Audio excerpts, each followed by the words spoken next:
guys, and welcome back to my channel. So for today's video guys is another phone review for Vivo's latest release, which is the Vivo V40 Lite. So itong Vivo V40 guys, as you can see here, it is the light version of the Vivo V40.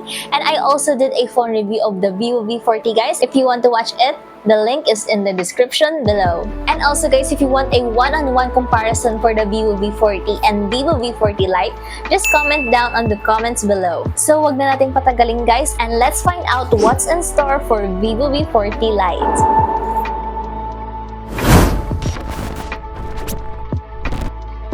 So let us start with the unboxing. So as you open the box guys, we will see here the Vivo V40 Lite. So the color that we have here is the titanium silver.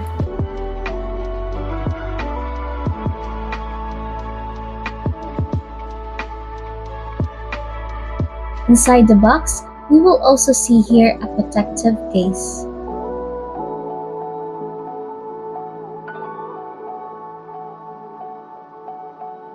Manuals, an adapter, and a Type-C cable.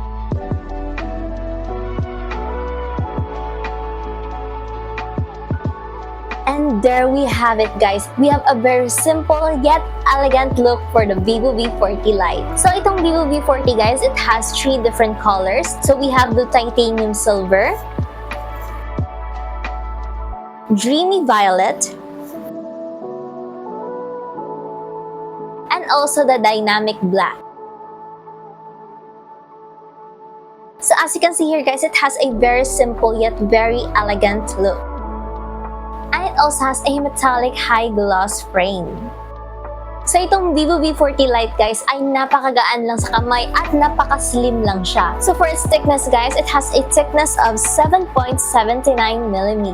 So para sa kanyang bigat guys, it has a weight of 188 grams. Now let us find out if this is a dual SIM or a single SIM. First, let us try to open the SIM port. And as you can see here, the Vivo V40 Lite is a dual SIM. So in the right side guys, we will see here the power button and also the volume buttons. At para naman sa kanyang bottom guys, we have here the speakers and also the Type-C port and also the SIM port. So kapag may kinig tayo ng mga music guys, wala to siyang audio jack. So ang kailangan dito is yung mga wireless devices.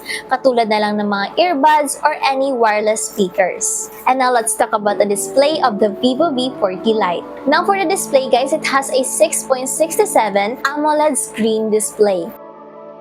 And as you know guys, I really love AMOLED screen displays kasi with AMOLED screen display guys, it gives you a greater range of color option, resulting in a more vibrant looking images. At para sa kanyang screen refresh rate guys, it has a 120Hz screen refresh rate. At para sa kanyang resolution guys, it has a 2400 by 1080p resolution. And now let's talk about the speakers for the Vivo V40 Lite. So yes, may mapag-usapan tayo sa kanyang speakers kasi ang kanyang speakers ay hindi ordinaryong speaker lamang guys. Hindi lang siya 100% or 200%, kundi 300% additional volume.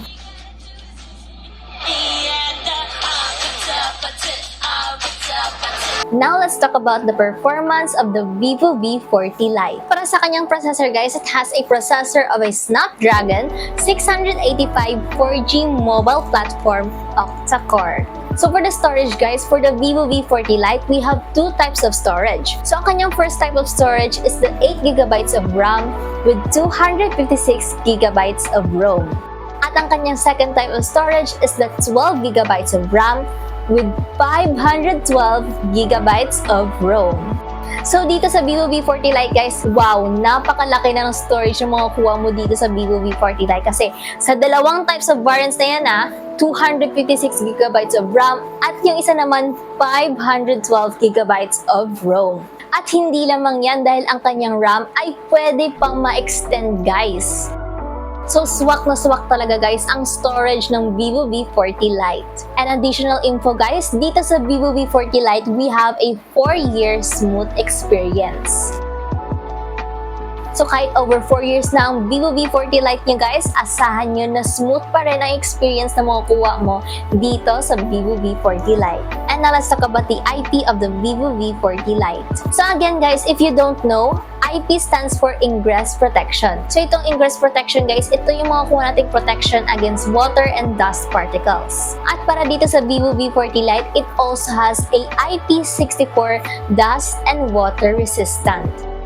So kahit mabasa man ang ating Vivo V40 Lite guys, ay hindi natin kailangang mag-worry kasi it has an IP64. At kahit basa ang ating kamay guys, okay lang at pwede pa rin natin magamit ang Vivo V40 Lite. And now let's talk about the gaming of the Vivo V40 Lite. Vivo V40 Lite is perfect for gaming enthusiasts. Kaya nitong mag-handle ng games tulad ng Mobile Legends at PUBG Mobile on a medium settings, giving you an enjoyable gaming experience. Sulit ito for casual and moderate gamers na naghahanap ng reliable performance at stylish design. So enjoy your gaming without any lags, any delays with the Vivo V40 Lite. And now let's talk about the battery of the Vivo V40 Lite. So for its battery guys, it has a 4-year battery health. And it also has a 5,000 mAh battery capacity. And we also have an 80 watts flash charge. At dahil meron itong 80 watts flash charge guys, you can go from 0% up to 80% in just 30 minutes. And now lastly guys, let us talk about the camera of the Vivo V40 Lite. So para dito sa ating Vivo V40 Lite guys, it has a 50MP main camera and also a 32MP portrait camera and also an 8MP ultra-wide angle camera. At maliban doon guys, of course, hindi mawawala ang ating Aura Light. So far guys, ang Aura Light na to ay usong-uso talaga to kay Vivo at hindi to talaga mawawala. So as you can see here guys, heto na naman ang ating Aura Light sa Vivo V40 Lite. So for this video guys, I will also show you paano natin gamitin itong Vivo V40 Lite. So let's go! Uy! Ayos ah! So here we have it guys, nandito na tayo sa camera at ngayon ipapakita ko sa inyo paano natin gamitin ang kanyang Aura Light. So dito guys, ipapakita ko sa inyo paano natin gamitin ang Aura Light. So dito just go to the camera. So dito nakikita nyo na nga na nasa camera na tayo at dito sa camera, i-click lang natin itong parang kidlat na icon. Yan, just click that thunder icon. At dito makikita natin ang flash auto, flash on, and the Aura Light option. Just click that Aura Light and there you have it. Makikita nyo na meron na tayong ilaw dyan sa ating camera. At hindi lamang yan guys, dahil itong Aura Light, it has a cooler and hotter tone. So dito isa-set natin siya sa hotter color niya. So as you can see here guys, sa kanyang camera, diba, naging somewhat sunset type na color na siya. So dito, let's put it in a more cooler tone. Ayan, so nakikita nyo, nagbago na naman ang kanyang ilaw, mas naging cooler ang kanyang color. And again, you can also adjust this on somewhat medyo mainit, medyo malamig.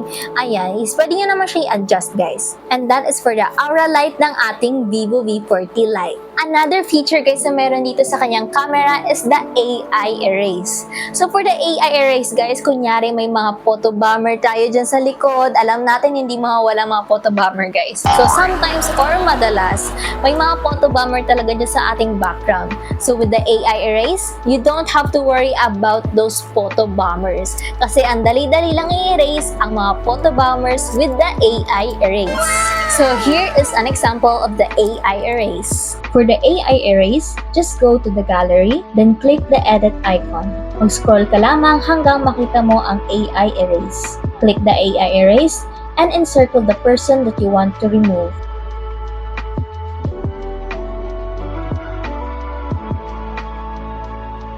You can do this many times until you're satisfied with the results.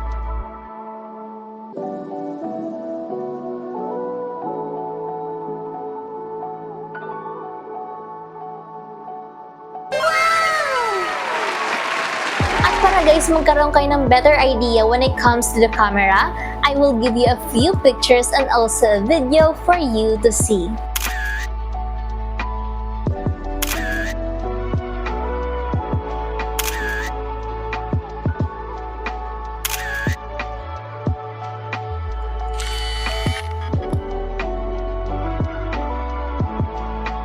that is all guys for today's video. Thank you very much for watching, and don't forget to like, subscribe, and hit that notification bell so you can be notified whenever I upload a new video. Again guys, if you want to watch the Vivo V40 unboxing and also a phone review, the link is in the description below. And that is all guys for today's video. Thank you very much for watching, and see you again on the next phone review and unboxing. Bye!